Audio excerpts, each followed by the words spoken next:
ایک یتیم جو نہ لکھنا جانتا ہے نہ پڑھنا جانتا ہے، عرب کے ایک ایسے ماحول میں پیدا ہوا جہاں ایجوکیشن کا نام و نشان نہیں ہے، اور ابھی آپ کو ایک چھوٹی سی ریاست بھی پوری طرح نہیں ملی مدینہ کی، اس میں بھی چاروں طرف آپ کے دشمن. مسجد نبوی جتنی بڑی ہے نا، اب پورا مدینہ نبی کے دور میں اس سے چھوٹا تھا.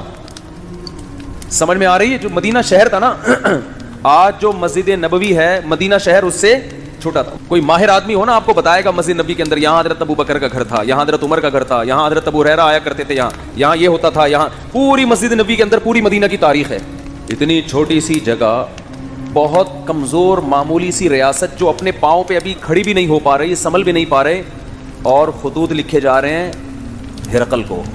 ہے بھائی، خطوط کس کو لکھے جا رہے ہیں؟ بڑے بڑے ملکوں. اس وقت ایسے جیسے رشیا، امریکہ اور برٹش، ان حکومتوں کو خطوط لکھے جا رہے ہیں. اس میں کیا کہا جا رہا ہے؟ انی رسول اللہ علیکم جمیعا، مجھے گاڈ نے میسنجر بنا کے بھیجا ہے کہ اس کی طرف. آپ کہتے ہیں جب اللہ کو اللہ کہا جائے گا تو گاڈ کیوں کہہ رہے ہو پھر بار بار گاڈ؟ اس لیے کیونکہ یہ لفظ گوروں کے لیے بھی ایکسیپٹیبل ہے نا. گاڈ کو تو وہ بھی مانتے ہیں نا، اللہ کو نہیں مانتے، گاڈ کو تو مانتے ہیں نا، تو اس لیے میں گاڈ کا لفظ استعمال کر رہا ہوں. اب میں آپ سے ایک بات عرض کر رہا ہوں کہ دنیا میں اس سے بڑے سفیر کی کوئی مثال مل نہیں سکتی، جو دعویٰ بھی کر رہے ہیں اللہ کی طرف سے تمام انسانوں کا رسول، اور اس دعوے پر عمل بھی کر کے دکھا رہے ہیں. بڑے بڑے بادشاہوں کو خطوط لکھ رہے ہیں. بعض بادشاہوں نے جب آپ کا خط دیکھا تو اسے پھاڑ دیا. آپ نے فرمایا اللہ اس کے اسی طرح ٹکڑے کرے گا جس طرح اس نے میرے خط کو پھاڑا ہے. آپ کہہ سکتے ہیں بھائی کسی کے خط کو پھاڑنے پر اتنی بڑی بد دعا کیسے دی جا سکتی ہے؟ بات یہ ہے کہ دعویٰ جتنا بڑا ہو اس دعوے کا انکار بھی اتنا ہی بڑا جرم ہوتا ہے. اس کے ذمہ لازم تھا، کیونکہ نئے پیغمبر کا لوگ انتظار کر رہے تھے. لوگوں کو یقین تھا کہ حضرت عیسیٰ ابن مریم آخری نبی نہیں ہے. عیسائی بھی انتظار کر رہے تھے، یہودی بھی انتظار کر رہے تھے.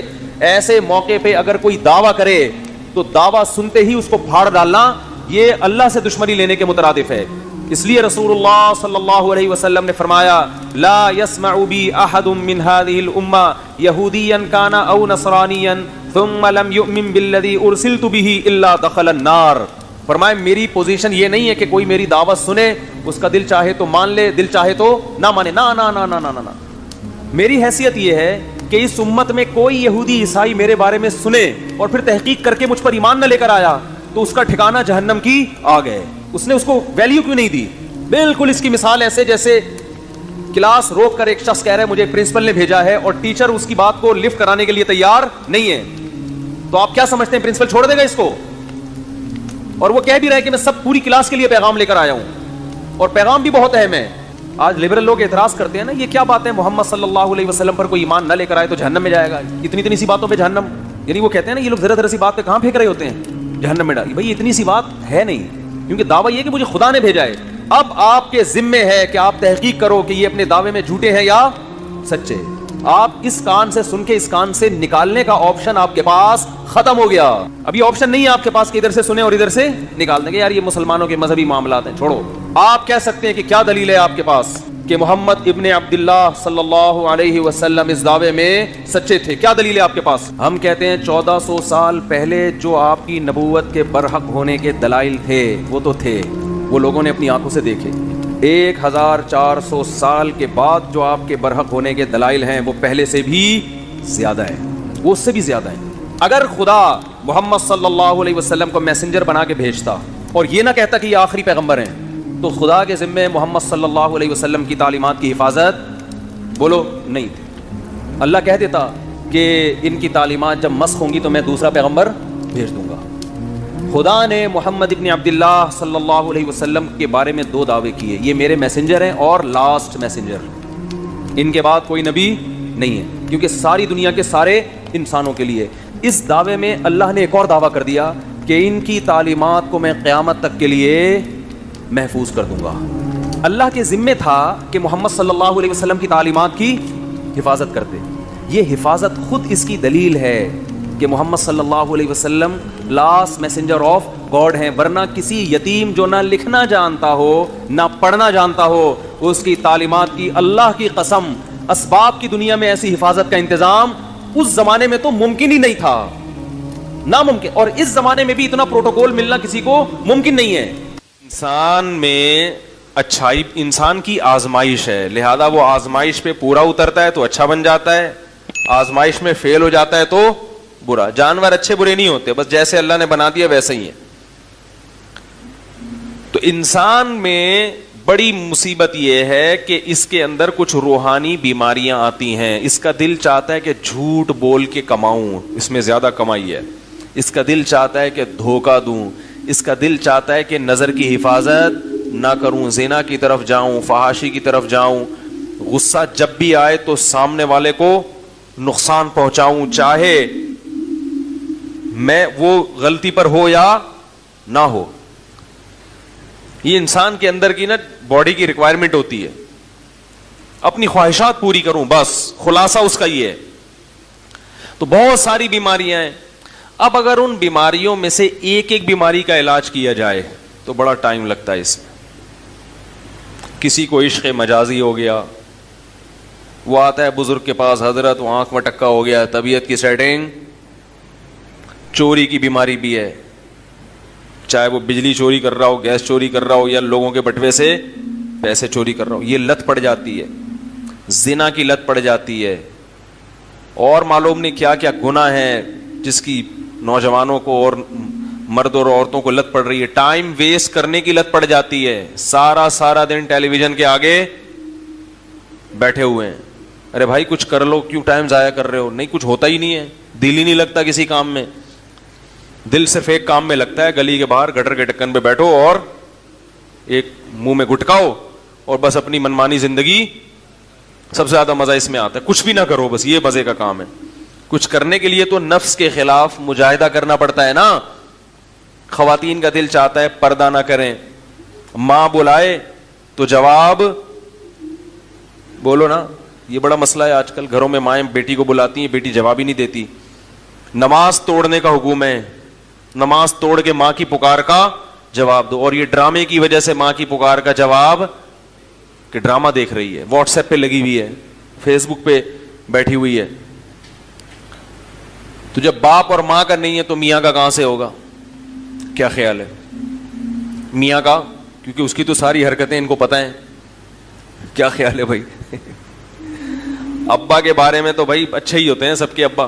میاں کے تو ایک ایک حرکت بیوی کو کیا ہوتی ہے, تو اس کی عقیدت کہاں سے آئے گی دل میں. اسی طرح میاں صاحب حقوق ادا نہیں کر رہے, دوستوں کے ساتھ تو ہی ہا ہا, گھر میں آتے ہی منہ پہ پورے 12 بجنا شروع ہو جاتے ہیں. تو یہ ساری سیٹنگ آؤٹ ہوتی ہے. اب اس میں معاشرے کی اصلاح کہاں کہاں انسان کرے بیٹھ, بھائی یہ بھی ٹھیک کر لو, یہ بھی ٹھیک کر لو, یہ بھی ٹھیک کر لو, یہ بھی ٹھیک کر لو, یہ بھی یہاں بھی انسان کے بچے بن جاؤ, ایسا کیوں کر رہے ہو, یہ کیوں کر رہے ہو, یہ کیوں کر رہے ہو. تو حضرت حکیم علماء فرمایا کرتے تھے آخرت کی فکر پیدا کر لو. بس کیا کر لو کہ بھائی جو بول رہا ہوں, جو کر رہا ہوں, وہ لکھا جا رہا ہے اور اس کا ایک دن حساب بولتے کیوں نہیں بھائی, حساب دینا. فرمائے ساری چیزیں خود بخود سیٹنگ پہ. یہ موسیٰ علیہ السلام کی لاٹھی ہے آخرت کی فکر, جو سارے سانپوں کو, جو دنیا کے سانپ اور برائیوں کے سانپ ہیں, ان کو ایک ہی نوالے میں کھا جائے گی. کیونکہ آپ کو خود اپنے آپ کو ٹھیک کرنے کی فکر پیدا ہو جائے گی.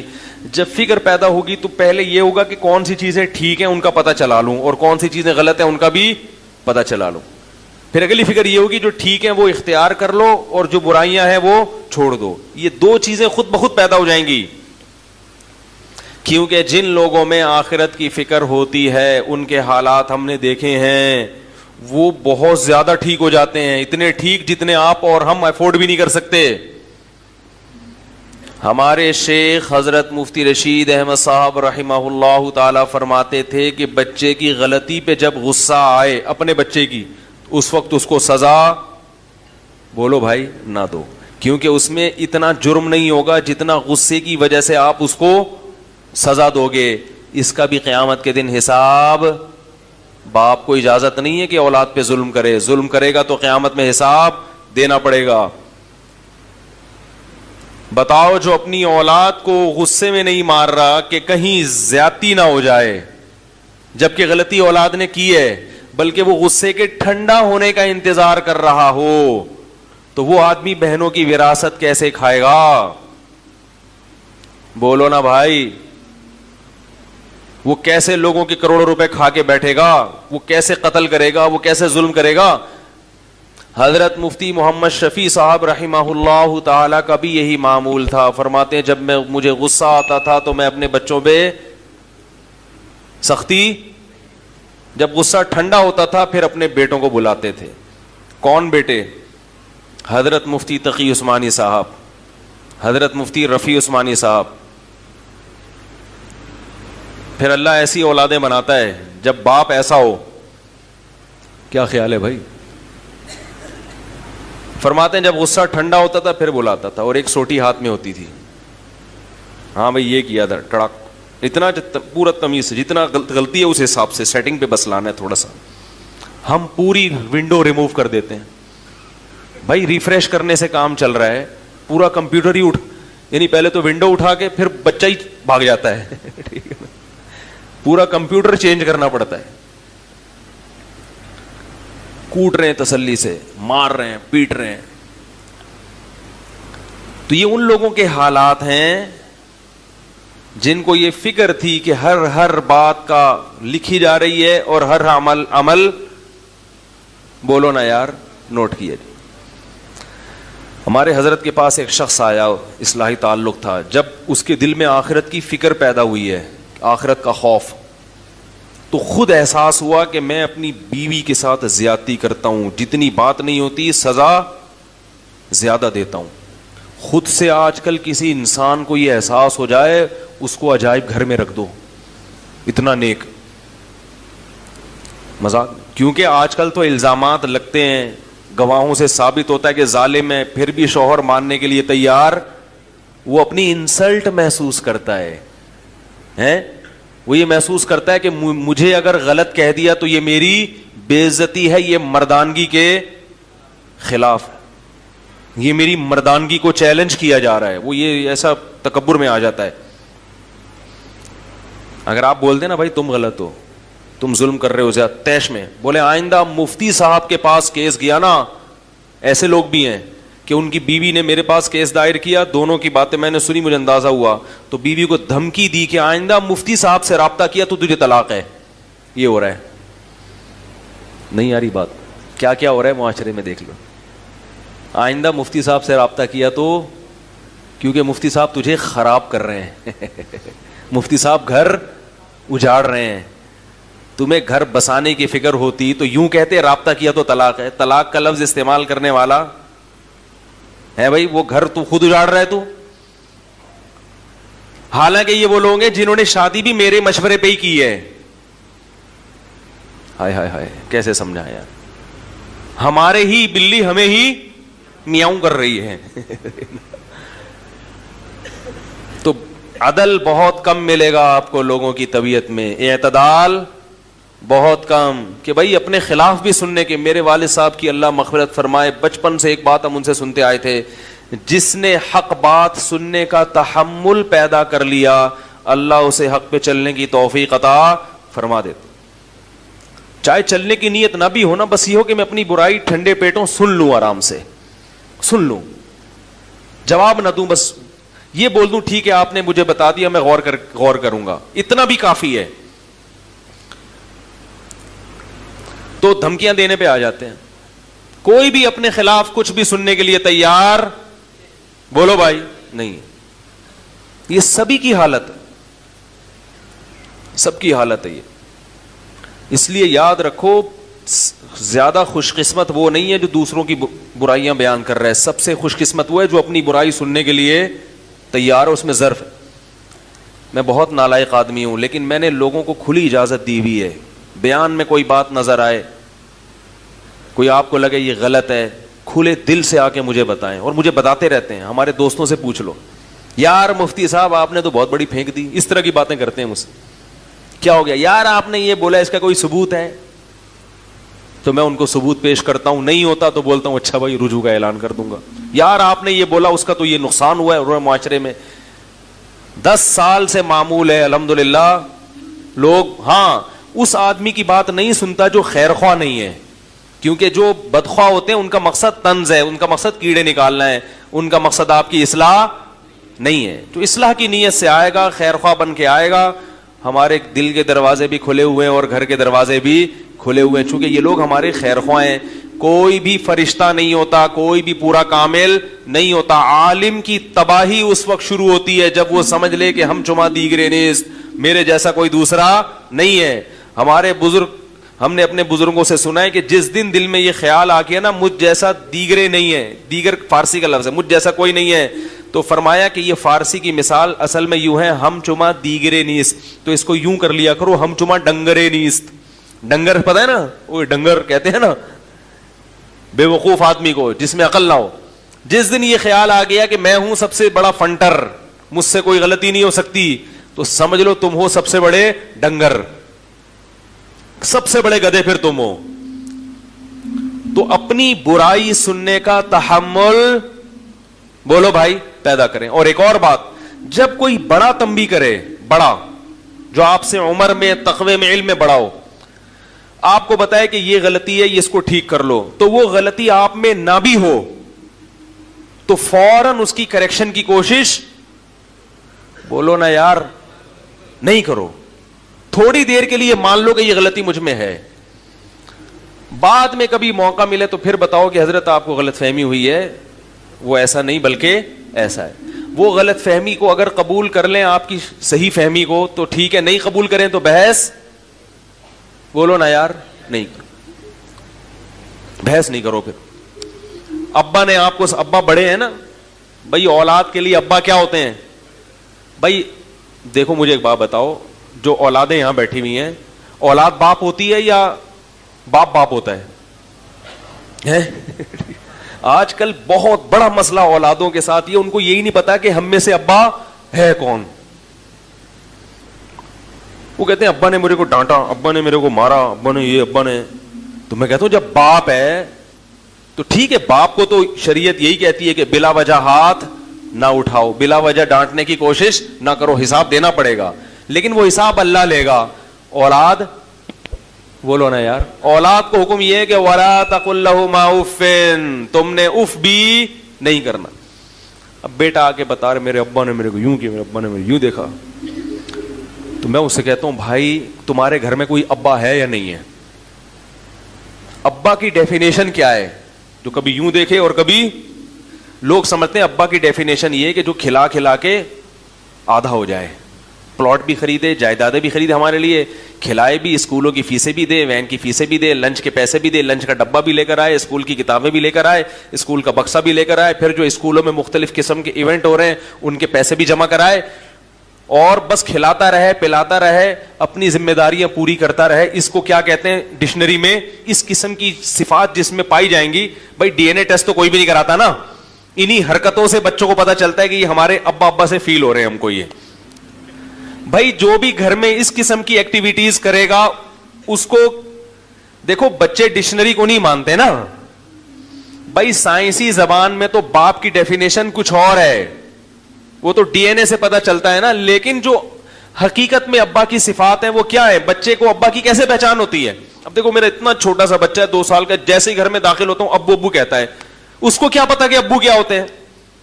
لیکن بچے کے دماغ میں کچھ چیزیں ہوتی ہیں, ان سے وہ اندازہ لگاتا ہے کہ جس میں اس قسم کی چیزیں پائی جائیں گی وہ کیا ہوں گے, بولو بھائی, اس کو عرف میں ابو کہتے ہیں. بچے اس سے اندازہ لگاتے ہیں. بھائی جو ہر وقت گود میں اٹھا کے رکھتی ہے, بچہ سمجھ جاتا ہے یہ میری ماں ہے, حالانکہ اس نے نادرا کا کوئی سرٹیفکیٹ نہ دیکھا نہ پڑھا کہ بھائی والدہ کا نام کیا ہے.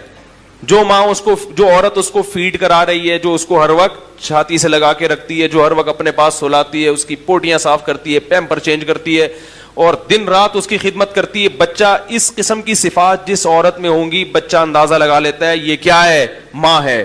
لہذا بچہ جب کسی دوسرے بچے کو دیکھتا ہے, دوسرے بچے کو دیکھتا ہے کہ یہ عورت اس کے بچے کے ساتھ ایسا کر رہی ہے, تو وہ فوراً حکم لگا دیتا ہے کہ یہ تمہاری کیا ہے, امی ہے. اس کو بتانے کی ضرورت نہیں ہوتی. غلط تو نہیں کہہ رہا بھائی, اسی سے بچہ اندازہ لگاتا ہے نا کہ یہ ہماری امی اور وہ والی لڈو کی امی, گڈو کی امی. تو سب کی امیوں کا بچے کے ذہن میں ایک ہوتا ہے جس میں یہ صفات ہوں وہ امی ہوا کرتی ہیں.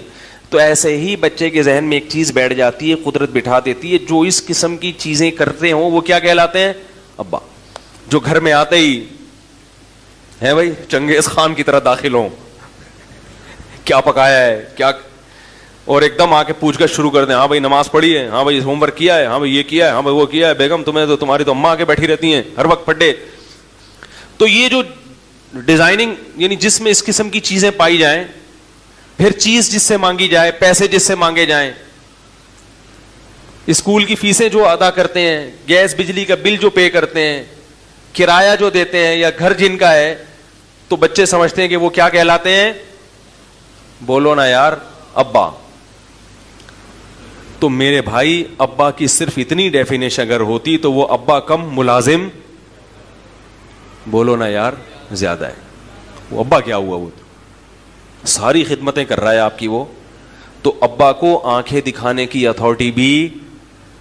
دیکھو میں آپ کو پنجاب کی حکومت کا ایک واقعہ سناتا ہوں. میں کو ایجوکیشن کے خلاف چیخ چیخ کے تھک گیا کہ یار کو ایجوکیشن کو ختم کرو. ابھی کچھ دن پہلے میں بہت بڑے عالم کے پاس بیٹھا ہوا تھا, میں ان سے سامنے رو رہا تھا, حضرت یہ کو ایجوکیشن سسٹم تو ہمارے معاشرے کو کیا کر رہا ہے؟ تباہ کر رہا ہے. اب پی ٹی آئی سے کی حکومت آئی ہے تو کچھ عمران خان سے رابطہ کریں علماء, ان کو بولیں بھائی یہ اللہ کا واسطہ یہ سیٹ اپ کیا کرو, ختم کرو. تو انہوں نے پھر واقعہ سنایا پرانی کسی حکومت کا, پنجاب کی, میں نام نہیں لوں گا, کہ حکومت نے پنجاب میں جتنے بھی اسکول ایسے تھے جو کو نہیں تھے ان کو بھی کو کرنے کا فیصلہ کیا. تو علماء گورنمنٹ کے پاس گئے. اچھا حکومت نے کہا ہمارے پاس فنڈ نہیں ہے کہ ہم لڑکوں کے الگ اسکول چلائیں اور لڑکیوں کے الگ, فنڈ نہیں ہے تو یہ مجبوری ہے. تو کچھ علماء گئے حکومت کے پاس اور کہا کہ بھئی آپ کیا کر رہے ہیں کہ یہ غلط ہے, دیکھیں یہ تو نہیں ہے. تو اس نے کہا بھئی فنڈ ونڈ کا مسئلہ نہیں ہے, تو ہم نے قوم کو الو بنانے کے لیے فنڈنگ کی بات کی ہے. بات یہ ہے کہ جو ہمیں فنڈ دیتے ہیں باہر والے ویسٹرن, ان کی پالیسی ہے کہ یہ فنڈ جب ملے گا جب لڑکے لڑکیاں, حالانکہ دیکھو اس کا تعلیم سے کیا تعلق, قرضے کہاں سے ملتے ہیں؟ آئی ایم ایف سے ملتے ہیں نا. تو یہ شرط لگائی ہوئی ہے کہ پیسہ اسکول کے لیے, تعلیم کے لیے اس صورت میں دیا جائے گا جب لڑکے لڑکیوں کو اکٹھا بٹھاؤ گے. نہیں یاری میرا خیال ہے بات. تو اگر ہم یہ کو سسٹم ختم کر دیں تو باہر سے پیسہ آنا بند. پھر اس وزیر اعلیٰ نے یہ کہا کہ جس کا کھاتے ہیں چلے گی بھی, ارے بولو نا یار, اسی کی. صاف لفظوں میں کہہ دیا بھائی جس کا کھا رہے ہیں پالیسیاں بھی انہی کی, پیسے بھیک کی طرح ان سے لے رہے ہیں جو بھیک دے رہا ہے, تو پالیسی بھی اسی کی چلے گی نا. بالکل صحیح کہا. جب آپ بھکاری بن جاؤ تو پھر آپ کی اپنی کوئی پالیسی نہیں ہوتی. اور ان قرضہ دینے والوں کی سوچ پہ بھی لعنت ہے, ان کو تعلیم سے مطلب نہیں ہے. بھلے یہ کوئی شرط ہے بھائی تمہیں ایجوکیشن چاہیے تو تمہیں کیا ہے کہ دونوں کو اکٹھا بٹھاؤ. اس کا مطلب یہ کچھ کام یعنی مدد کے بہانے بہت ساری چیزوں پہ ہمارے کلچر پہ ڈاکہ ڈال رہے ہیں. ان کو پتا ہے کہ کچھ ان کی خدمت کرو اور اس کے بہانے بہت ساری چیزیں اپنی منواؤ ان سے. اس سے پتا چلتا ہے کہ وہ ہمارے فیملی سسٹم کو تباہ کرنے میں کتنے حساس ہیں کہ ان کا خاندانی نظام تباہ کرو. ان کے ہاں ڈاکٹر پیدا ہوں, انجینئر پیدا ہوں, مگر مہذب لوگ پیدا نہ ہوں, کیونکہ اسکولنگ پہ تو خرچ کر رہے ہیں لیکن ہمارے فیملی سسٹم کو بچانے کی بجائے تباہ کرنے کی کوشش میں لگے ہوئے ہیں.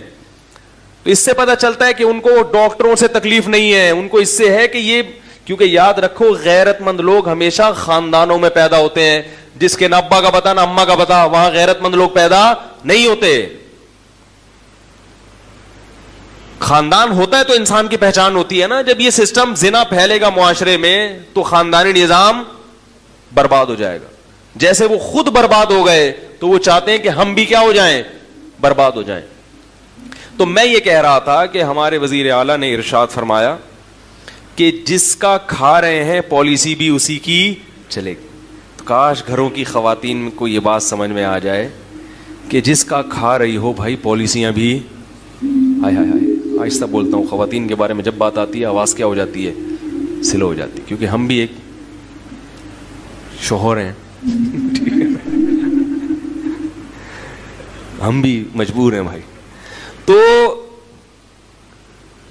پالیسیاں بھی کس کی چلیں گی, اور اس کی پالیسی کے خلاف جب ہوگا تو اس کو آنکھیں دکھانے کی اجازت بھی بولو بھائی ہوگی.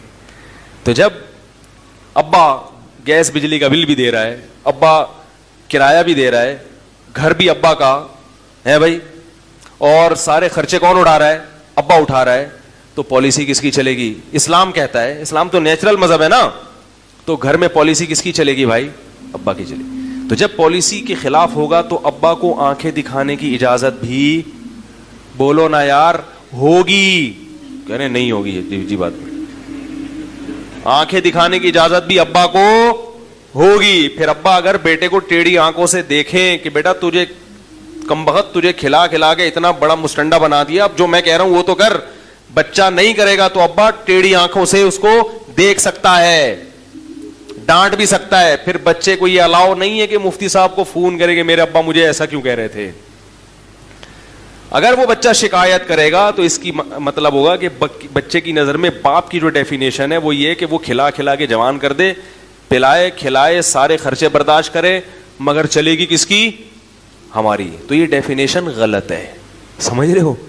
اس کو اپنی ڈکشنری میں تھوڑا سا چینج کر لو, تھوڑی سی کریکشن کر لیں, اس میں اضافہ کر دیں کہ سارے خرچے ابا اٹھائے گا, بوقت ضرورت آنکھیں بھی دکھائے گا. سمجھ رہے ہو؟ اور کبھی کبھار بھائی کبھی کبھار طبیعت سے چترول بھی بولو نا یار لگائے. اسلام میں باپ کو اجازت ہے کہ وہ اولاد کو بوقت ضرورت چترول بولو نا یار لگا سکتا ہے, اور اولاد کو حکم ہے کہ جب چترول لگے تو تمیز سے بولو نا بھائی کھا لیا کرو, کمپلین نہ کرے. بولا کوئی بات نہیں, لگا دیا تو لگا دیا, چلتا ہے یار, پٹیں گے نہیں تو پھر انسان کیسے بنیں گے. لیکن بلا وجہ نہ ماریں. اب باپ بھی بیٹھے ہوئے ہیں یہاں پہ, خام خامے جا کے چترول شروع کر دیا آپ نے. اچھی بات تو یہ ہوتی ہے جو کام اخلاق سے ہوتا ہے وہ مار پیٹ سے نہیں ہوتا.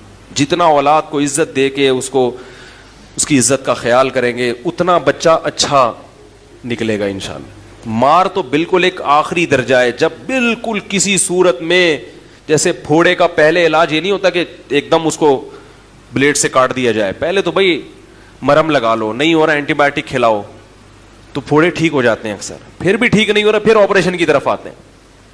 ایک دم ڈائریکٹ آپریشن کی طرف آ گئے تو اس کے سائڈ افیکٹ بھی ہوتے ہیں. کیا خیال ہے؟ ٹھیک ہے نا. تو اس لیے جو والدین بلا وجہ اولاد پہ سختی کرتے ہیں, محبت سے بات نہیں کرتے, ان کو عزت نہیں دیتے, ان کو سمجھاتے نہیں ہیں, ان کی غلطیوں پہ چشم پوشی بھی کرنی چاہیے کہ چلو ساری چیزیں ٹھیک نہیں ہوتی, یہ غلط ہو گئی. تو ایک بندے نے مجھے خود بتایا, کہہ رہے میں اسکول میں پڑھتا تھا کو ایجوکیشن, تو کسی لڑکی کو اس نے چھیڑ دیا, اللہ معاف فرمائے, آپ نہیں چھیڑنا شروع کر دیں. جب چھیڑا ہے تو وہ لڑکی اور اس کی اماں پہنچ گئی اس لڑکے کے گھر میں. پہلے غیرت مند لوگ ہوا کرتے تھے نا, آج چھیڑ دو تو خوش ہوگی, سہیلی کو بتایا کہ الحمدللہ چھیڑ کے آئی ہوں, ماشاء اللہ اللہ نے اتنی عزت دی ہے کہ اب مجھے بھی لوگوں نے چھیڑنا, اور ماں باپ خوش ہوں گے ماشاء اللہ ہماری بچی بھی بالغ ہو گئی بھی ماشاء اللہ. خیر تھوڑا سا زیادہ ہو گیا, لیکن بہرحال کچھ اسی قسم کا سیٹ اپ چل رہا ہے. تو پہلے یہ پرانا 20-25 سال پرانا واقعہ, وہ مجھے بتا رہے تھے کہ ہم نے کہیں چھیڑ دیا, آنکھ میں ٹکا ہو گیا کہیں, تو لڑکی کو غصہ آیا, میں عزت دار, مجھے اس نے ایسے کیوں دیکھا, تو اماں کو بتا دیا اس نے. اماں پہنچ گئی اس کے گھر, لڑکے کے ابا کے گھر. تو کہہ رہے وہ ابا شکر ہے گھر پہ نہیں تھے, اماں کو بتایا. تو کہہ رہے جب میری ماں کو بتایا کہ تمہارا بیٹے نے میری بیٹی کو چھیڑا ہے, صحیح ہے, اللہ کے بندو اگر چھیڑا بھی ہے تو پورے محلے کو بتانے کی کیا ضرورت ہے بھائی, اپنی عزت اپنے ہاتھ میں ہوتی ہے نا. چلو خیر یہ صرف اماں ہی کو بتایا, لیکن یہ لوگ پوری دنیا میں مشہور کر دیتے ہیں. تو اس کی ماں نے کیا بولا, وہ شخص مجھے خود بتا رہے کہ میری والدہ نے بولا کہ میرا بیٹا ایسا نہیں ہو سکتا, یہ ہر جرم کر سکتا ہے مگر کسی کی بہو بیٹی پہ غلط نگاہیں نہیں ڈال سکتا, میں نے اس کو ہمیشہ حلال کھلایا ہے حرام. وہ بیٹا کہہ رہا ہے یار میری ماں کے جب میرے بارے میں یہ کمنٹس, تو میں تو شرم سے زمین میں بولو بھائی گڑ گیا. یار میری ماں مجھے اتنا اچھا سمجھتی ہے, کہہ رہے اس چیز نے مجھے مجبور کیا کہ آئندہ میں یہ حرکت, بولو بھائی, نہیں کروں. ماں کہہ رہی ہے یہ نہیں ہو سکتا بھائی, اتنے گھٹیا نہیں ہیں ہم لوگ, اتنے برے نہیں ہیں, اتنے گھٹیا خاندان کے لوگ نہیں ہیں ہم کہ ہمارا بیٹا جا کے دوسرے کی بہنوں اور بیٹیوں کو چھیڑنا شروع کر دے, ایسا نہیں ہو سکتا, کچھ اور کیا ہوگا. تو کہہ رہے وہ حالانکہ کہہ رہے ہم چھیڑ چھاڑ کے آئے ہوئے تھے ٹھیک ہے, لیکن ماں کی طرف سے یہ جو عزت ملی نا, کہہ رہے اس چیز نے مجھے آئندہ اس جرم سے روک دیا کہ بھائی نہیں ہوگا, اب نہیں ہوگا. جیسی ہماری ماں ہمیں سمجھتی ہے تو ہم, آج کل الٹا ہوتا ہے. ابا کے پاس کیس آتا نا, ابا پتہ کیا, ابا کیا کرتے, ابا بولتے چھیڑ دیا, مجھے تو پہلے ہی پتا تھا یہ کیا کرے گا, یہ دنیا میں سالہ کسی کام کا یہ ہے نہیں. میں تو پیدا ہوا تھا جس قسم کی آنکھوں سے یہ نرسوں کو دیکھ رہا تھا, اسی وقت میں نے اندازہ لگا لیا تھا کہ یہ ٹھیک ہے بھائی. جب یہ پیدا ہوا تھا نا تو جس طرح یہ نرسوں کو دیکھ رہا تھا, مجھے اسی وقت اندازہ ہو گیا تھا کہ یہ بندہ ٹھیک. تو اس سے کیا ہوگا بھائی, اس میں اور نیگیٹو جذبات. یار میرے ابا میرے کو سمجھتے میں تو آدمی 2 نمبر ہوں, تو پھر تمیز سے 2 نمبر کیا, پھر 4 نمبر بن کے دکھاؤ نا. ایک شخص نے ہیروئن پی, نوجوان لڑکا تھا, انتقال ہو گیا, اللہ مغفرت فرمائے. حالانکہ شریف آدمی تھا, اس کی صحت تھی خراب, بیچارے کو بنتی, حالانکہ کوئی بیماری نہیں تھی, مگر اس کی صحت ہی نہیں بن پا رہی تھی, ہڈیاں نکل رہی ہیں, چہرہ اندر جا رہا ہے.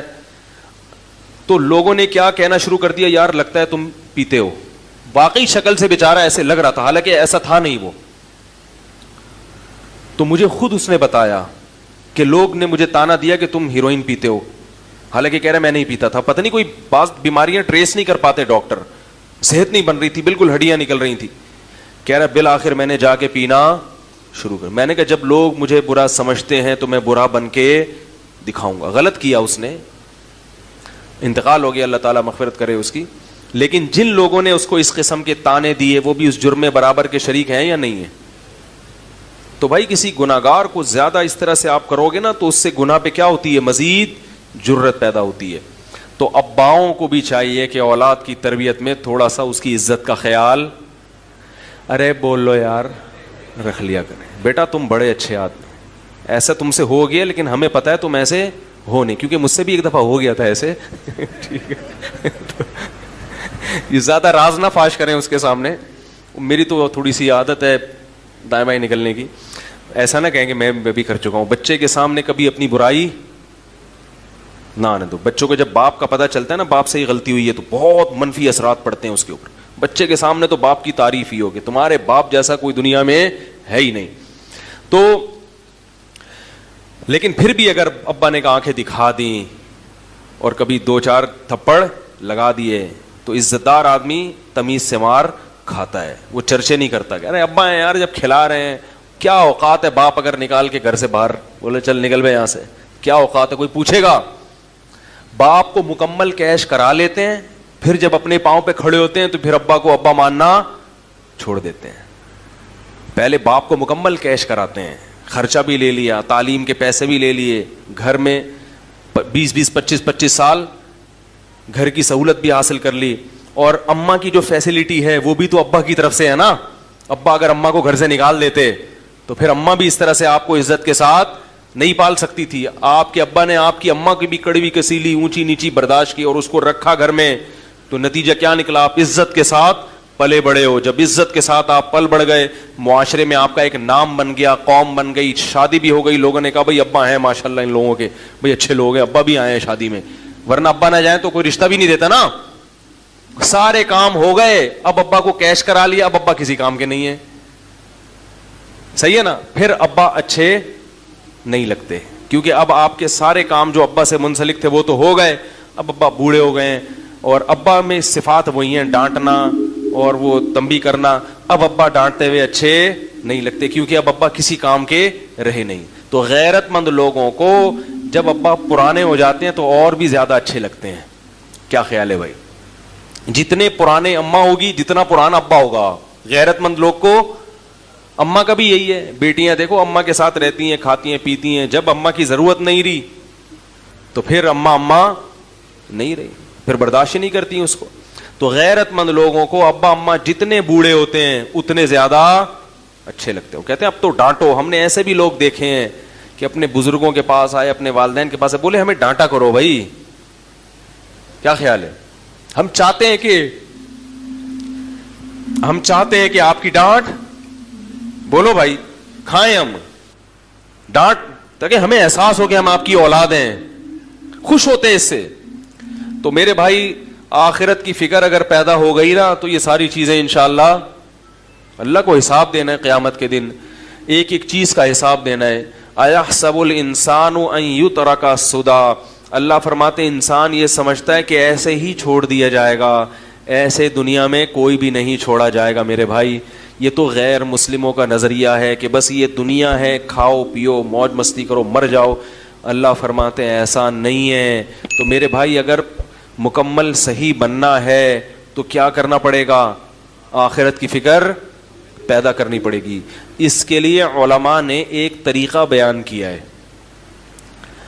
کیونکہ ابھی تو میں نے بھی بیان کر لیا, آپ نے بھی بیان سن لیا, تھوڑا سا احساس ہو گیا. جب گھر جاتے ہیں تو سب بھول بھلائیاں, کیا خیال ہے؟ پتہ ہی نہیں چلتا, بیان ہی ہوا تو یاد بھی نہیں رہتا کیا باتیں ہوئی ہیں کیا نہیں ہوئی ہیں, سب بھول بھلائیاں ہو جاتا ہے. تو علماء نے اس کا طریقہ بیان کیا ہے کہ روزانہ رات کو سونے سے پہلے 5 منٹ محاسبہ کریں اور 5 منٹ مراقبہ کریں. بات آ رہی ہے سمجھ میں؟ 5 منٹ محاسبہ اور 5 منٹ. دیکھو جو کام تھوڑا ہو مگر ڈیلی بیسس پہ ہو اس کی برکات زیادہ ہوتی ہیں, اور جو کام زیادہ ہو مگر پابندی سے نہ ہو اس میں برکت, بولو نا یار, نہیں ہوتی.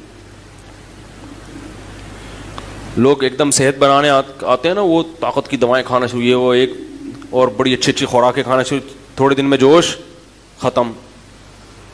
تو جو کنٹینیو کوئی بھی کام کرے گا نا پابندی سے, چاہے تھوڑا ہو, اس کی برکتیں زیادہ.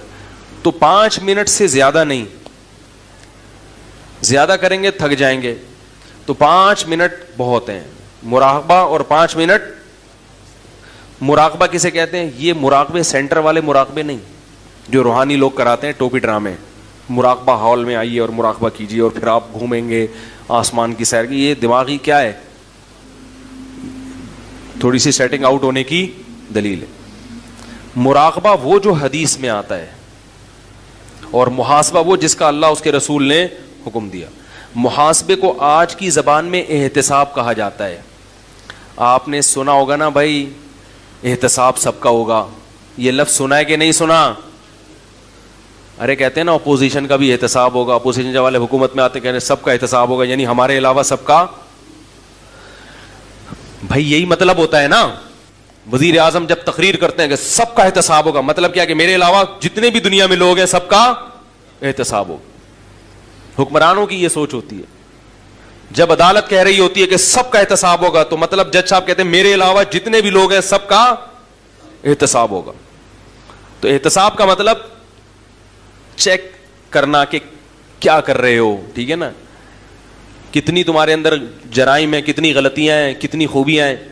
تو یاد رکھو اللہ اس کے رسول نے ہمیں جو حکم دیا نا محاسبہ کرنے کا, جو احتساب, وہ محاسبہ تھوڑا سا اس سے مختلف ہے. اس میں یہ کہ کسی کا بھی احتساب نہیں ہوگا, صرف کس کا ہوگا؟ بولو نا یار, میرا ہوگا. کسی کا محاسبہ نہیں. محاسبہ احتساب, اردو میں احتساب کہتے ہیں تو وہ آسان لفظ ہے. صرف کس کا احتساب ہوگا؟ میرا. اور کون کرے گا؟ خود کروں گا میں. میں یہ نہیں دیکھوں گا میری بیوی کیا کر رہی ہے, میری اماں کیا کر رہے ہیں, میرے ابا کیا کر رہے ہیں, میرے بچے کیا کر رہے ہیں, میرا پڑوسی کیا کر رہے ہیں, میرا باس میرے ساتھ کیسا ہے, میرے امپلائیز میرے ساتھ کیسے ہیں. نا نا نا نا نا, میں اپنا محاسبہ کروں گا کہ میں اللہ کے ساتھ اور اللہ کی مخلوق کے ساتھ کیسا ہوں. اپنی خامیاں تلاش کروں گا. جس کو اس چیز کی عادت ہو گئی بس وہ سمجھو کامیاب ہو گیا.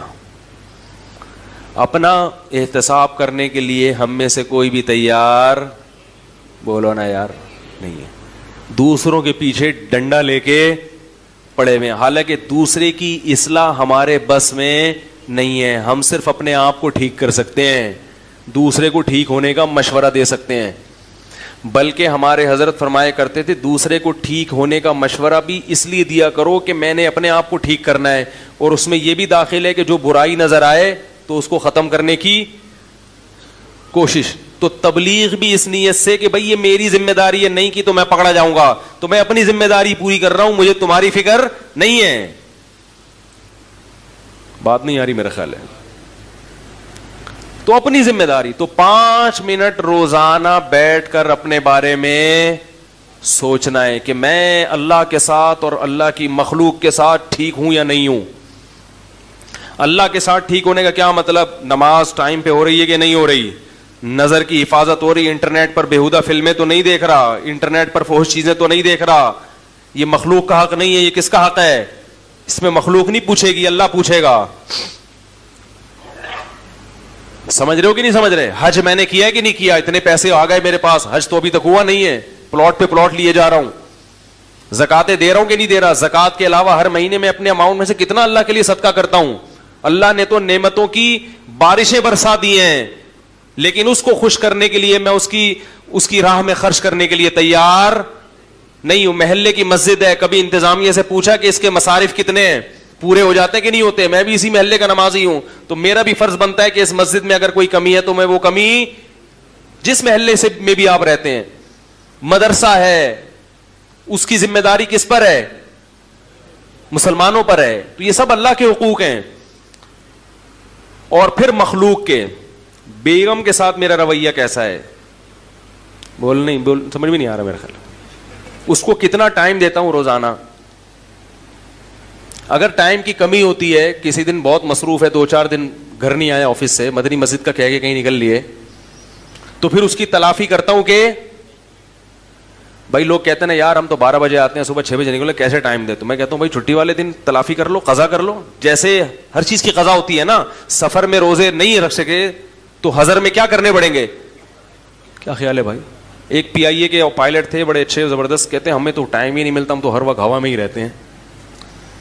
تو میں نے کہا جب آپ ہوا میں کہیں جائیں, گھر والوں کو ٹائم نہیں دے, تو کبھی کبھار ہوا میں ہی اپنے ساتھ بیگم کو بھی کیا خیال ہے بھائی؟ آپ نے کراچی سے لاہور پرواز ہے آپ کی, وہاں آپ کا 2 دن ہوٹل میں اسٹے ہوگا, تو بیگم سے بولیں چلو بھائی اس دفعہ تم بھی چلو, تو اس طرح ہوا میں ہی ٹائم دے دیں گے آپ. اور ظاہر ہے ہوا میں ہی تھوڑی رہیں گے, زمین پہ بھی. آپ گینز بک آف ورلڈ میں اپنا نام لکھیں گے, میں بیگم کو کہاں ٹائم دیتا ہوں؟ ہوا میں. ٹھیک ہے نا؟ تو خیر, ہر چیز کا جب محاسبہ کرو گے نا تو آلٹرنیٹ. ابا کو ٹائم, ابا کو بھی تو ٹائم دینا ضروری ہے میرے بھائی. ابا کو کتنا ٹائم دیتا ہوں, اماں کو کتنا ٹائم دیتا ہوں. رشتے دار ہیں, خونی رشتے ہیں, پھپھی خالہ, سالوں سال ہو گئے, ان سے ملنے کی نوبت نہیں آتی. ایک صاحب نے کہا ہمارے ابا پڑھاکو ہیں, وکیل ہیں, پڑھتے رہتے ہیں, 2 سال ہو گئے اپنی بہن سے بولتے کیوں نہیں یار, نہیں ملے. ابا سے بولو تو ابا کہتے ہیں بہن کون سا ملتی ہے. تو میرے بھائی نبی نے فرمایا رشتہ داری جوڑنا یہ نہیں ہے کہ جو ملے تو ملو, رشتہ داری جوڑنا یہ ہے کہ جو نہیں ملا پھر بھی تم اس سے کیا, تم نے تو اپنا احتساب کرنا ہے نا, تم بہن کا احتساب کرنے کے لیے تھوڑی بیٹھے ہو.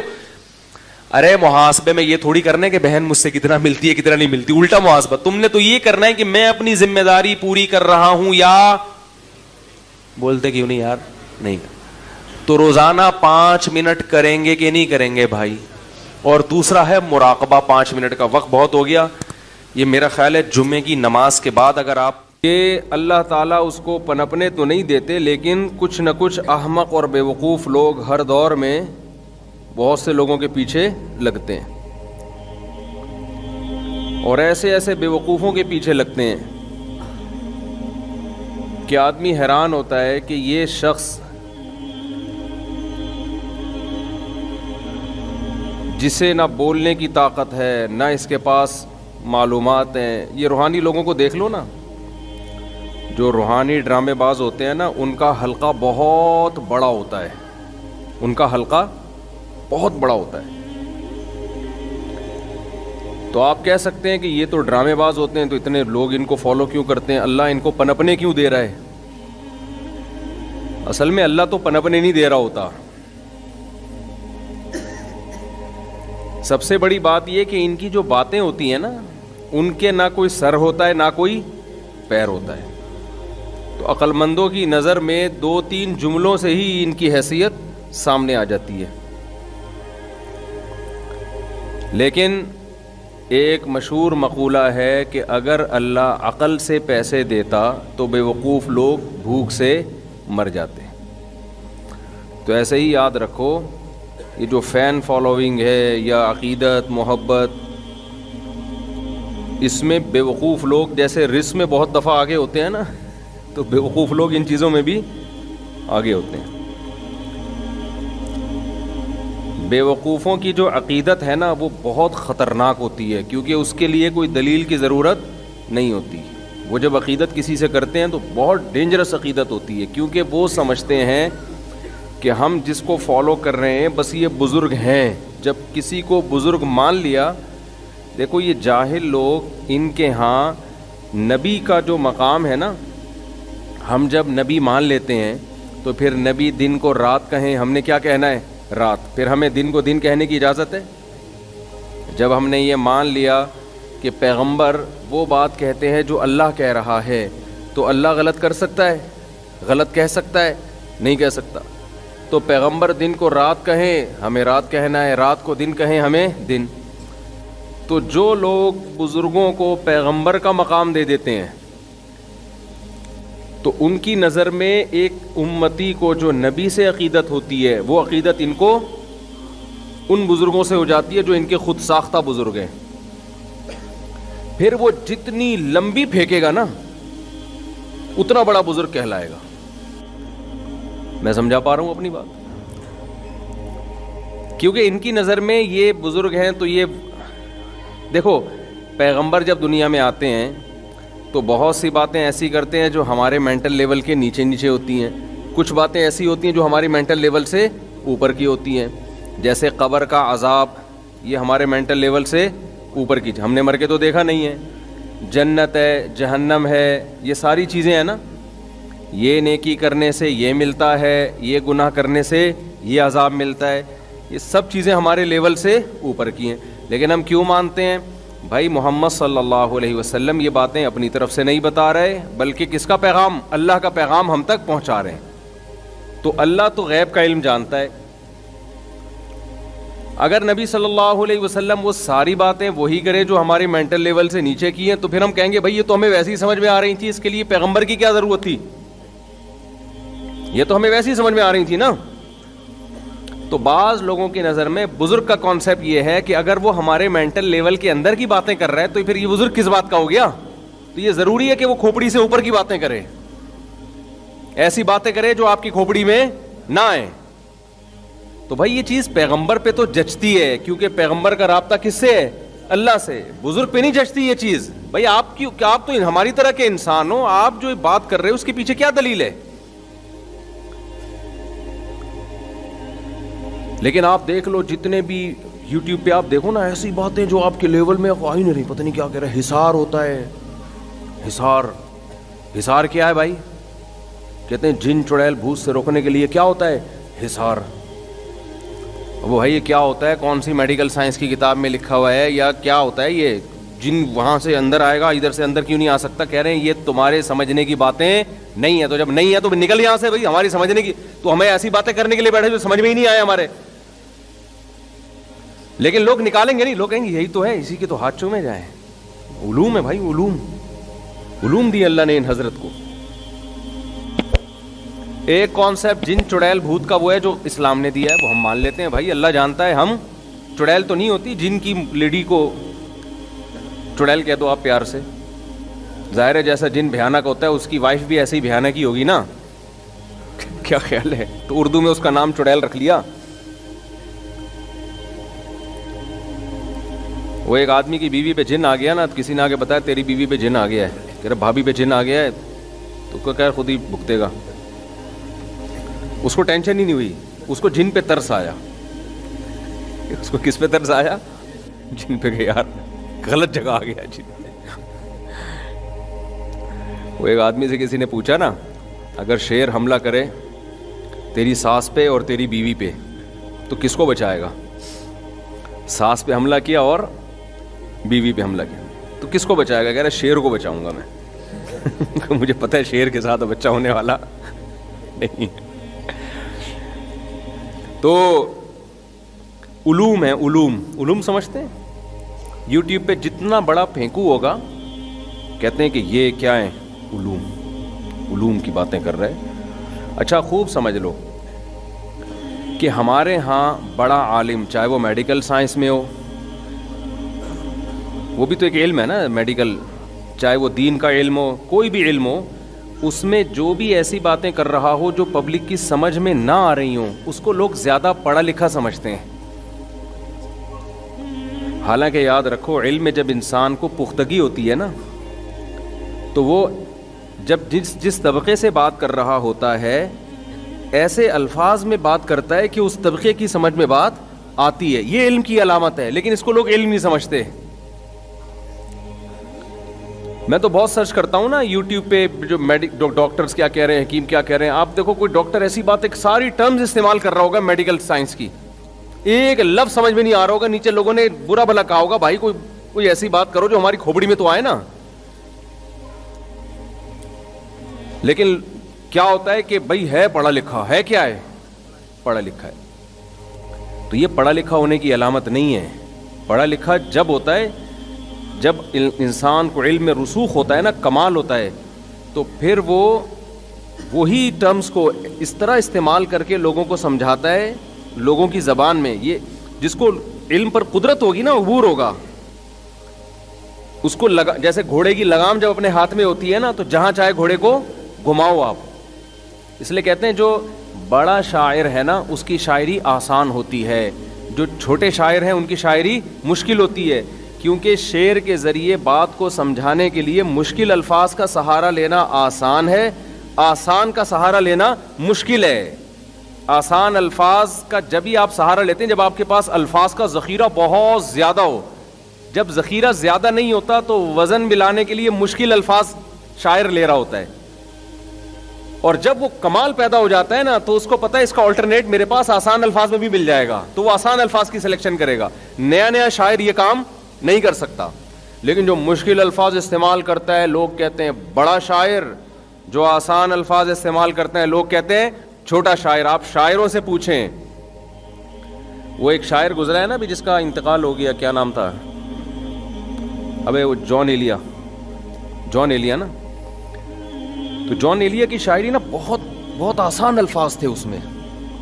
تو ان کا کوئی محترم شاعر تعارف کروا رہے تھے کہ مجھے وہ الفاظ بڑے اچھے لگے جس نے تعارف کروایا نا, کہ آسان شاعری کی دشوار گزار گھاٹیوں سے گزرنا یہ جان ایلیا کا کام ہے. تعارف دیکھیں آپ, اب مجھے پورے الفاظ یاد نہیں ہے. آسان شاعری کی دشوار گھاٹی. تو میں نے کہا یہ بندہ ادب کے لحاظ سے بڑا خاندانی آدمی جس نے یہ انٹروڈکشن کروایا نا جان ایلیا کا, کہ آسان شاعری کی دشوار گھاٹی. کیا مطلب, آسان شاعری بڑی دشوار ہے, دشوار شاعری بہت آسان ہے. تو میں نے کہا یار یہ جو ورڈنگ اس نے یوز کی ہے نا یہ بڑی خاندانی الفاظ استعمال کی. یہ خود اس کی علامت ہے, جو انٹروڈکشن کروا رہا ہے وہ بھی کوئی اردو پہ بڑا کنٹرول ہے اس کو. تو اسی طرح یاد رکھو, یہ ہمارے نبی صلی اللہ علیہ وسلم کی آپ احادیث دیکھ لیں جو آپ نے واضح و نصیحت کی باتیں کی ہیں, بے انتہا آسان, اتنی آسان کہ اس سے زیادہ آسان ہو نہیں سکتی. قرآن دیکھ لو جو واضح و نصیحت کی باتیں ہیں. ہاں جو مسائل کا علم ہے وہ مشکل ہے, اس کے لیے تو پھر یہ تو خود قرآن نے بیان کر دیا کہ مشکل ہے, اور اس میں غور و فکر کا حکم دیا. کچھ چیزیں آسان ہیں, کچھ ساری مشکل بھی نہیں ہیں. بیسک چیزیں تو بہت آسان بیان کر دیں, پھر آگے اس کی گہرائی میں جائیں گے تو اس میں پھر اجتہاد کرنا پڑتا ہے. لیکن جو واضح و نصیحت کی باتیں, جو موٹیویشن کی باتیں, جو قرآن کی مثالیں ہیں وہ اتنی آسان کہ ہمارے ہاں جب کوئی عربی گرامر پڑھتا ہے نا طالب علم یا عربی سیکھتا ہے تو سب سے پہلے درجے میں اس کو قرآن سمجھ میں آنا شروع ہو جاتا ہے, باقی چیزیں بعد میں آتی ہیں. اس سے پتہ چلتا ہے کہ اس دور میں جو عربی تھی, جو مدارس میں پڑھائی اور سکھائی جاتی ہے, اس عربی سیکھنے کے بعد سب سے پہلے کیا سمجھ میں آنا شروع ہوتا ہے, قرآن. بہت آسان آیتیں قرآن کی. قرآن میں ایسا بھی ہوتا ہے کہ سبجیکٹ اور جو خبر ہے نا, جو سبجیکٹ کے بارے میں کچھ بتایا جا رہا ہے, جو بھی ورب ہے, اس میں جب فاصلہ زیادہ ہو جائے نا تو اللہ اس سبجیکٹ کا تکرار کرتے ہیں. ثم ان ربک للذین عملوا السوء بجہالۃ, وہ پوری آیت کیا ہے بھائی؟ ثم ان ربک عملوا السوء بجہالۃ ثم تابوا من بعد ذلک واصلحوا ان ربک من بعدها لغفور رحیم. دیکھو اللہ تعالیٰ یہاں کیا بتا رہے ہیں, تمہارا رب ان لوگوں کے لیے جنہوں نے جہالت میں گناہ کر لیا اور پھر انہوں نے توبہ کر لی. تو ہونا یہ چاہیے تھا آیت میں کہ تیرا رب ان لوگوں کے لیے جنہوں نے گناہ کیا جہالت میں اور پھر انہوں نے توبہ کر لی غفور اور رحیم ہے. یہ جملہ کمپلیٹ ہو گیا کہ نہیں ہو گیا بھائی؟ کتنی زبردست بلاغت کی بات ہے. دیکھو یار, اللہ تعالیٰ فرما رہے ہیں تیرا رب ان لوگوں کے لیے جنہوں نے جہالت میں گناہ کیا لیکن پھر توبہ کر لی غفور اور رحیم ہے. لیکن غفور اور رحیم کس کی بات ہو رہی ہے؟ رب ہے. تو رب وہ تھوڑا دل یعنی پیچھے رہ گیا نا, اس لیے اللہ نے اس رب کا دوبارہ تکرار کیا, ان ربک من بعدہا, تیرا رب غفور اور رحیم ہے. نہیں یہ بات سمجھ میں, لمبے لمبے سینٹنس نا انسان کو ٹینشن میں ڈال دیتے ہیں. لمبے لمبے سینٹنس انسان کو ٹینشن میں ڈال دیتے ہیں. کہ مثال کے طور پر یوں کلام ہوتا, تیرا رب ان لوگوں کے لیے جنہوں نے جہالت میں گناہ کیا پھر اس کے بعد توبہ کر لی. تو ہم گناہ اور توبہ کی طرف چلے جاتے, یہ بھول جاتے کہ بات کس کی ہو رہی ہے. بات تو رب کی ہو رہی ہے, اس کی ایک صفت بیان کی جا رہی ہے کہ وہ غفور بھی ہے اور رحیم بھی. لیکن رب کا تذکرہ وہ تاخیر ہو گئی نا, اس میں پیچھے گزر چکا ہے, بیچ میں دوسرے جملے آ گئے. اب اگر اللہ کہتے کہ تیرا رب ان لوگوں کے لیے جنہوں نے گناہ کیا جہالت میں پھر ایمان بھی لے آئے اور توبہ بھی کر لی غفور رحیم ہے, تو ایک دم انسان کو ٹینشن ہوتی ہے کہ جھانکنا پڑتا ہے, پیچھے دیکھنا پڑتا ہے کہ کس کی بات ہو رہی ہے. اب چونکہ مبتدا یعنی سبجیکٹ جس کی بات ہو رہی ہے اس کے بیچ میں لمبا سینٹنس آ گیا ہے, تو اللہ نے ان ربک من بعدہا, تیرا رب ان سب چیزوں کے بعد بھی غفور الرحیم ہے. اب من بعدہا میں اللہ نے پھر یہ نہیں کہا کہ جو جرم کر لیں اور توبہ کریں, بلکہ من بعدہا کا مطلب ان سب کے بعد بھی کیا ہے, تیرا رب غفور اور رحیم ہے. تو قرآن میں بہت ملے گا, یہ بہت آسان, بہت آسان. جہاں لمبا جملہ ہو رہا ہے اللہ نے سبجیکٹ کو دوبارہ اس کو تکرار کر دیا. اصولی لحاظ سے عام طور پر کلام میں یہ چیز معیوب سمجھی جاتی ہے. عام زبان میں جب ہم بات کر رہے ہیں نا تو اس کو معیوب سمجھا جاتا ہے, لیکن قرآن میں یعنی جس چیز کو بسا اوقات ہم معیوب سمجھ رہے ہوتے ہیں قرآن کی نظر میں وہ معیوب نہیں ہے, کیونکہ قرآن کہتا ہے کلام کا مقصد ہے لوگوں کے دلوں پہ اثر ڈالنا. تو اثر ڈالنے کا وہ طریقہ اختیار کرنا کہ آپ زبان کے قوانین میں الجھ کے رہ جاؤ اور وہ کلام مؤثر نہ ہو. اس سے بہتر ہے قانون توڑ دو, لیکن کلام اس طرح انداز سے کرو کہ لوگوں کے دلوں پہ اثر کرے. نہیں یاری کھوپڑی میں میرا خیال ہے, دیکھو کھوپڑی کا لفظ سنتے ہی ایک دم لوگ مائل ہو جاتے ہیں, حالانکہ کھوپڑی کا لفظ نامناسب ہے. عام آپ کہیں رشتہ لینے کے لیے جاؤ اور آپ سسر صاحب سے بولو, ہونے والے سسر سے, کہ آپ کی کھوپڑی میں بات آ گئی ہے کہ میں مناسب ہوں آپ کی بچی کے لیے, فوراً کک آؤٹ کر کے نکال دیں گے. تمہیں بات کرنے کی تمیز نہیں. اب آپ دلیل دیں کہ مفتی طارق مسعود تو جمعے کے بیان میں کہتے ہیں کھوپڑی میں بات آ رہی ہے کہ نہیں آ رہی. تو ایک ہی لفظ کھوپڑی ایک جگہ پہ نامناسب ہے, دوسری جگہ پہ کیا ہے, عین مناسب ہے. ہم بھی کہیں اللہ نہ یعنی استغفر اللہ, کہیں اگر گھر والے سن رہے ہوتے ہیں بھی رہنے تو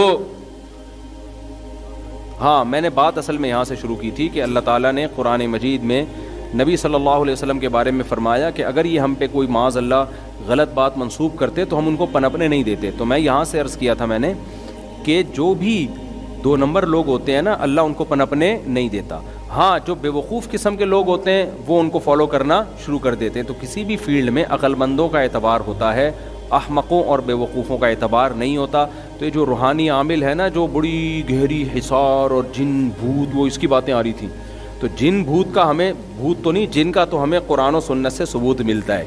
ہم مانیں گے اللہ نے کہہ دیا, لیکن اس کی کیا کیفیت ہوتی ہے, وہ قابو میں آتے ہیں نہیں آتے, ان چیزوں کا قرآن میں کوئی تذکرہ نہیں ہے. لہذا یہ عامل جو دعویٰ کرتے ہیں ہم نے جنات قابو میں کر لیے, یہ کر لیا, وہ بھائی یہ تمہاری اپنی کہانی ہے, یہ ہم یہ ہماری کھوپڑی میں نہیں آتی. میں نے آج تک کوئی جن کسی عامل کے قابو میں نہیں دیکھا, البتہ عامل جنات کے قابو میں بہت دیکھے, میں نے بہت دیکھے کہ اس پہ جن آیا ہوا ہوتا ہے, خود اس کو کنٹرول کیا ہوا ہوتا ہے جن نے. تو ایسا بہت ہوتا ہے, ایسا نہیں ہوتا کہ عامل جنات کو قابو میں لے لیں. سمجھتے ہو کہ نہیں سمجھتے؟ تو ان چیزوں میں پڑھ کے تو ان کے فالوورز جو زیادہ ہوتے ہیں نا, تو وہ اس لیے کہ وہ مینٹل لیول سے اوپر کی باتیں کر رہے ہوتے ہیں. تو دو طرح کے لیڈر ہوتے ہیں یا دو طرح کے لوگ ہوتے ہیں جن کو لوگ فالو کرتے ہیں. ایک وہ جو مینٹل لیول کے نیچے نیچے کی بات کرتے ہیں, ان کی بات آسان ہوتی ہے, دو چار کی طرح ہوتی ہے, ان کو عقل مند لوگ فالو کرتے ہیں. اور جو عجیب سی باتیں کر رہے ہوتے ہیں جو آپ کی سمجھ میں ہی نہیں آ رہی ہوتی, ان کو احمق اور بے وقوف لوگ فالو کرتے ہیں. لیکن جو احمق اور بے وقوف کی عقیدت ہے نا, وہ پڑھے لکھے کی عقیدت نہیں ہوتی. وہ پھر ایسی عقیدت کہ آپ کی سوچ سے بھی زیادہ, وہ بہت ہی کا حضرت جی کا ارشاد وطنی. تو خوب سمجھ لو, اپنی زندگی کا اصول بنا لو کہ جو شخص بھی ان لاجیکل باتیں کر رہا ہے اس کے پیچھے کبھی بھی مت چلو. ہاں یہ ضرور ہے, کسی کے شارٹ کلپ دیکھ کے یہ اندازہ لگا لینا کہ یہ اس کی بات ان لاجیکل ہے, فوراً کسی کے بارے میں فیصلہ مت کرو. بعض دفعہ ہمارا کوئی کلپ چل رہا ہوتا ہے, ادھورا کلپ ہوتا ہے, لوگ کہتے ہیں مفتی صاحب نے ان لاجیکل بات کی ہے. وہ جتنے آپ کے اشکالات ہیں نا, وہ دوسرے بیان میں اس تمام اشکالات کے جوابات موجود ہوتے ہیں. سمجھتے ہو؟ تو سننا بھی اسی کو ہے, اور اپنی زندگی کا جو لاہ عمل ہے نا, وہ بھی لاجک کے تحت گزارنا ہے. خوب سمجھ لو. دیکھو, مذہب کی جو تعلیمات لاجک کے مطابق ہوں یا نہ, ان میں تو اسلام کو ماننا ہے. وہ تو اللہ میاں نے جب کہہ دیا تو اللہ سے زیادہ کوئی جاننے والا نہیں ہے, اس سے زیادہ کسی کا علم نہیں ہے. لیکن جہاں مذہب کی گائیڈنس نہیں ہے, مذہب کی رہنمائی نہیں ہے, وہاں پھر آپ نے 100% عقل کو ہی استعمال کرنا ہے, تانے بانے ملانے ہیں. ایک مثال دے کر بس بیان کو ختم کرتا ہوں. یہ مثال میں پہلے کئی دفعہ دے چکا ہوں, لیکن بیان کمپلیٹ ہو جائے گا اس مناسبت سے. دیکھو, ہم نے علماء سے سنا ہے کہ اگر آپ شریعت کی مخالفت کرو گے نا, توبہ استغفار سے وہ گناہ آپ کا معاف ہو جائے گا. فطرت کی مخالفت کرو گے تو جو سزا ملے گی وہ توبہ استغفار سے نہیں ٹلتی. ہمارے ہاں بہت سے لوگ جو شریعت کو فالو کرتے ہیں وہ عقل کے خلاف چلنا شروع ہو جاتے ہیں اور اس کو توکل کا نام دے دیتے ہیں. مثال کے طور پر, ایک آدمی خدا نخواستہ اس نے کوئی جرم کیا, بد نظری ہو گئی اس سے, شریعت کے خلاف کیا نا. کسی بھی عالم مفتی کے پاس آئے گا, عالم مفتی پوچھے گا اس سے, بھائی تم سے کیا جرم ہوا؟ وہ کہتا ہے بھائی مجھ سے بد نظری ہوئی ہے, مجھے بتائیں اس کی کیا تلافی ہے. تو وہ کیا کہے گا؟ کیا کرو؟ توبہ کرو. توبہ کرنے سے اس کے تمام سائیڈ ایفیکٹ کیا ہو جائیں گے؟ ختم. التائب من الذنب کمن لا ذنب لہ, حدیث میں آتا ہے گناہ سے توبہ کرنے والا ایسا ہے جیسے اس سے گناہ کبھی ہوا ہی نہیں ہے. ایک غلطی ہے. دوسری غلطی کیا ہے؟ موم بتی جل رہی تھی, آگ لگی ہوئی ہے اس میں, آپ نے کہا یار میرا ایمان اپنا میں جانچتا ہوں ذرا, میرا اللہ پہ توکل, آگ پہ زیادہ توکل ہے یا اللہ پہ زیادہ ہے؟ تو میں اللہ پہ توکل کرتا ہوں, اس موم بتی میں ہاتھ ڈالوں گا, اللہ چاہے گا تو ہاتھ میرا نہیں جلے گا. آپ نے اس انگلی میں, اس آگ میں انگلی داخل کر دی, وہ آگ لازماً آپ کے ہاتھ کو جلائے گی, کیونکہ آپ ابراہیم علیہ السلام نہیں ہیں. اللہ نے ابراہیم علیہ السلام سے وعدہ کیا تھا کہ آگ میں ڈال دیں گے میں بچا لوں گا. آپ میرے اور آپ سے اللہ نے ایسا کوئی وعدہ نہیں کیا. اس لیے اللہ پہ توکل کا سہارا لے کے ہمارے لیے آگ میں انگلی داخل کرنا جائز ہو جائے گا؟ جائز نہیں ہوگا, کتنا بھی توکل ہو. آپ نے کہا یار اللہ سے ہوتا ہے, ہمارے تبلیغ والے کہتے ہیں, بالکل صحیح کہتے ہیں کہ اللہ سے ہوتا ہے, اللہ کے غیر سے نہیں ہوتا. آپ نے کہا اچھا اللہ سے ہوتا ہے تو میں ابھی بجلی کے کھمبے میں نا یہ جو ہے نا, یہ آپ تک پلک لگاتے میں 2 انگلیاں ڈالوں گا اور تم بٹن آن کر دینا, اللہ کا حکم ہوگا تو کرنٹ لگے گا, تو نہیں لگے گا, نہیں حکم ہوگا تو نہیں لگے گا, اور مجھے یقین ہے کہ اللہ کا حکم ہوگا کہ نہیں لگے گا. آپ نے انگلیاں ڈالیں اور جیسے ہی آن ہوں گے تو آپ مریں گے. آپ کے بچنے کا ایک ہی طریقہ ہے کہ کوئی آپ کو بچانے کی کوشش کرے. آپ کو اگر جو بچانے کی کوشش کرے گا نا تو پھر آپ بچ جائیں گے, وہ کیا ہو جائے گا, کیونکہ کرنٹ پارسل ہو جائے گا ادھر کو. کہتے ہیں اس کو کرنٹ لگا ہوا, اس کو اگر کھینچو بھی نا تو وہ بچ جائے, آپ کے مرنے کے چانسز بڑھ جاتے ہیں. تو یہ کیا, یہ کس سے پھٹا کر رہے ہو آپ؟ شریعت سے نہیں, کس سے؟ نیچر سے. اللہ کے نیچر کے جو اصول ہیں وہ تبدیل نہیں ہوتے, وہ تو کبھی معجزہ ہو جائے تو ہو جاتے ہیں ورنہ نہیں ہوتے. وہ کبھی بھی تبدیل نہیں ہوتے. اب جناب آپ کو لگا پاورفل قسم کا کرنٹ, آپ اندر سے آڑے ترچھے ہو گئے, بالکل فرمائی آپ کا ٹیڑھا ہو گیا, پہچان میں ہی نہیں آ رہے کہ کون سا بندہ ہے. یا آپ نے آگ میں انگلی ڈالی اور وہ انگلی آپ کی کیا ہو گئی, جل گئی. اب آپ آئے مفتی صاحب کے پاس, مفتی صاحب مجھ سے غلطی ہوئی ہے, میں نے آگ میں اپنے آپ کو جلا دیا ہے. تو مفتی صاحب کہیں گے توبہ کرو بھائی, یہی کہیں گے نا. تو آپ کہیں گے بھائی توبہ کرنے سے کیا ہوگا؟ وہ کہیں گے صرف گناہ معاف ہوگا آپ کا. کہ حماقت کیوں کی؟ کہ بھائی حدیث میں تو آتا ہے جو توبہ کرے وہ ایسے جیسے گناہ کیا ہی نہیں. تو میں نے جب آگ میں انگلی ڈالنے سے آئندہ کے لیے توبہ کر لی تو میں تو ایسے ہوں جیسے گناہ کیا ہی نہیں, لہٰذا میرا زخم خود بخود ٹھیک ہو جائے, یا انگلی جو جل کے ختم ہو گئی واپس آ جائے, کیونکہ حدیث میں آتا ہے جو گناہ کر کے توبہ کرتا ہے ایسے جیسے کیا ہی نہیں. تو ایسا ہونا چاہیے جیسے میں نے آگ میں انگلی ڈالی ہی نہیں, تو ہو جائے گی انگلی واپس آ جائے گی؟ نہیں آئے گی. وہ کہیں گے بھائی آپ نے بغاوت کس سے کی ہے؟ فطرت سے کی, آپ نے نیچر سے لڑے ہو. آپ سمجھتے ہو کہ نہیں سمجھتے؟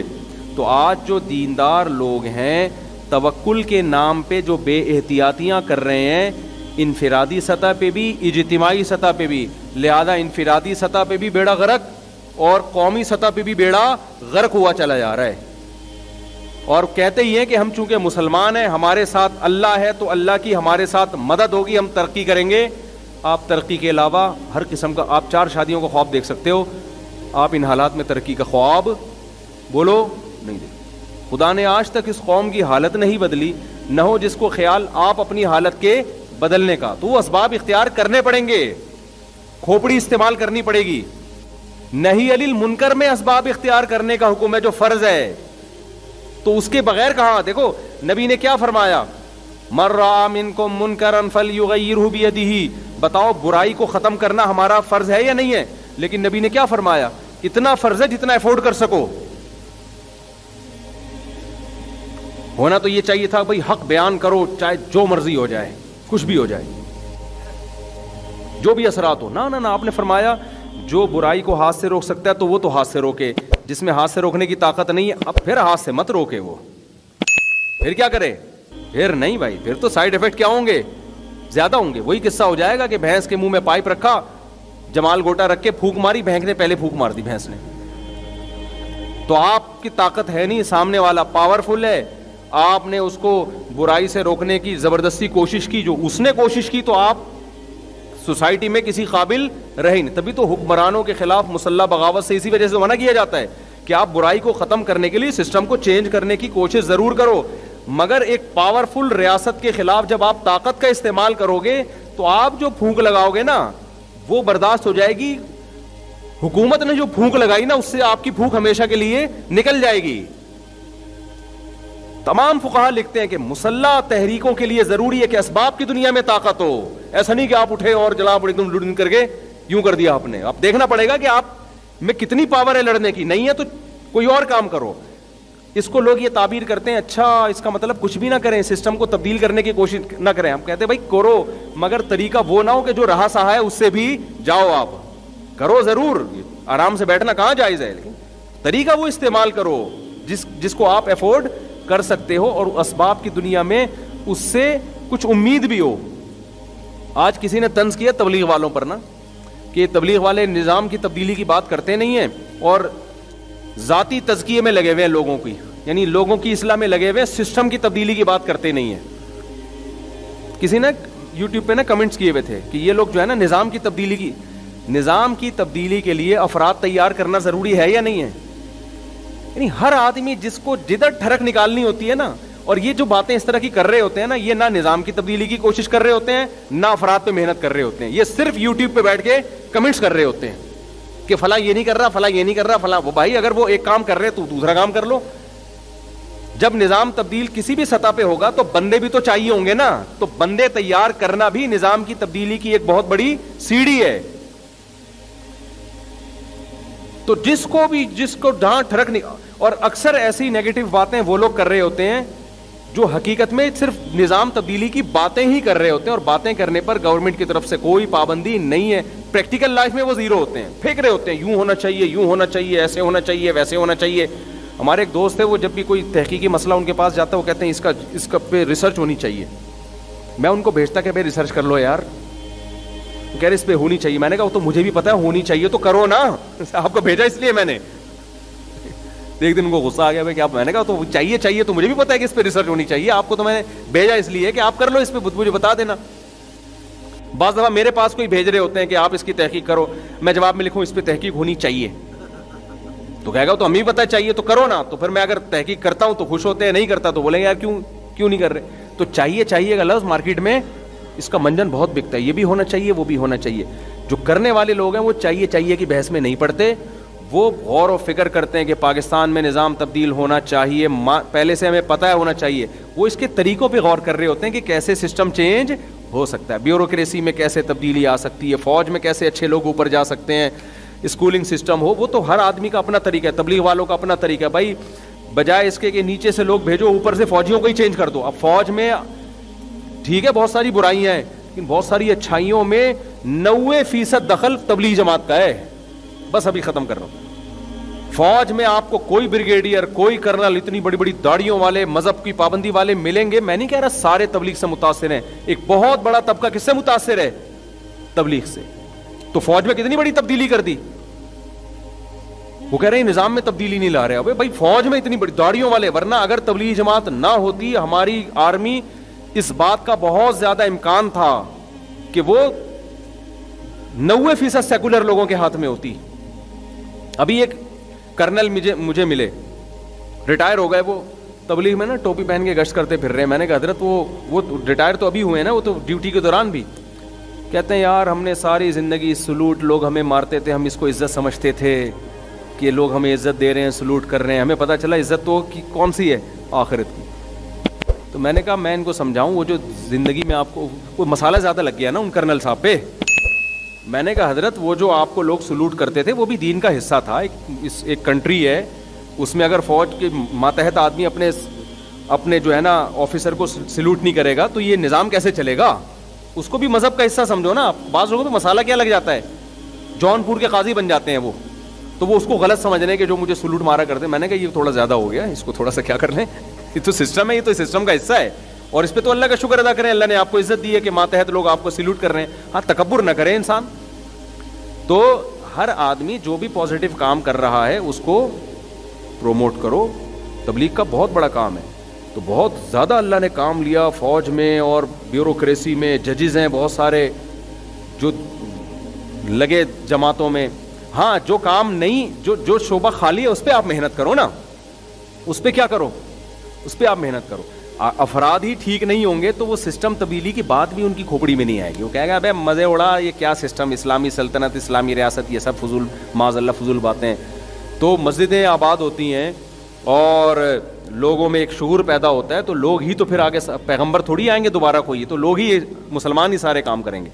تو اس لیے میں کیا عرض کر رہا تھا, بس بات کو ایک جملے میں اب سینٹنس میں ختم کرتا ہوں کہ ان لاجیکل کام آپ کو کرنے کی اجازت نہیں ہے اللہ پہ توکل کا لیبل لگا کے. تو جب نہیں علی المنکر میں نہیں ہے, اس میں نبی نے فرمایا اپنی استطاعت دیکھو, استطاعت ہے تو ٹھیک ہے, نہیں ہے تو زبان پہ آ جاؤ. فمن لم یستطع فبلسانہ, زبان سے کہنے پر اکتفا کرو, اور اگر اس کی بھی طاقت نہیں ہے فبقلبہ. تو بقلبہ کا مطلب یہ نہیں کہ دل سے برا سمجھو, بقلبہ کا مطلب دل سے تبدیل کرو. دل سے تبدیل کا مطلب دل میں یہ نیت کر رکھو کہ اللہ ابھی تو میں بول بھی نہیں سکتا, جو مجھے ذرائع اور وسائل ملے نا, جتنا کام کرنے کی, جتنا برائی کو دنیا سے ختم کرنے کی, میں وہ تمام سوٹیبل ذرائع اور تمام سوٹیبل وسائل میں اختیار کروں گا. میں ایسے نہیں بیٹھوں گا, جتنے بھی جو بھی سوٹیبل طریقہ ہوگا تو وہ میں اختیار کروں گا. تو وہ نبی کا بھی یہی سیرت ہے, تمام انبیاء کی یہی سیرت ہے, اور قیامت تک یہی طریقہ چلے گا. ایسا کام کرنا جس میں لینے کے دینے پڑنے کا خطرہ ہو, تو کتنا ہی اچھا لیبل لگاؤ گے, کتنا ہی اخلاص ہوگا, تو اللہ اس میں آپ کی مدد نہیں کرے گا. جیسے ایک آدمی آگ میں انگلی ڈالتا ہے کسی ہندو کو دکھانے کے لیے کہ میری انگلی نہیں جلے گی, دیکھنا یہ اس کی علامت ہوگی کہ ہم سچے ہیں. تو اللہ نے کب تجھے کہا کہ بھائی تیرا ہاتھ نہیں جلے گا, پھر بھی ہاتھ جلے گا, ٹھیک ہے نا. ہاں بعض دفعہ اللہ کی طرف سے کسی پر الہام ہو جاتا ہے, جیسے کرامات کے ایسے واقع ہے. وہ الہام جیسے موسیٰ علیہ السلام کی ماں پر الہام ہوا, بچے کو صندوقچے میں ڈال دو ہم بچا لیں گے, پھر ان کے لیے صندوق میں ڈالنا کیا ہو گیا, حلال ہو گیا. وہ بعض دفعہ وہ اللہ کی طرف سے ایسا قوی الہام ہوتا ہے, وہ دوسرے کے لیے تو حجت نہیں ہوتا, لیکن جس پر ہوتا ہے اس کے لیے وہ حجت ہوتا ہے. لیکن اب الہاموں کا ایک نیا سلسلہ نہ کھل جائے کہ اچھا مجھے تو یہ الہام ہوا تھا کہ یوں کر لو, وہ ایک الگ ٹاپک ہے, پھر اس پہ میں کبھی بات کروں گا انشاءاللہ. اللہ تعالیٰ سمجھنے کی عمل کی توفیق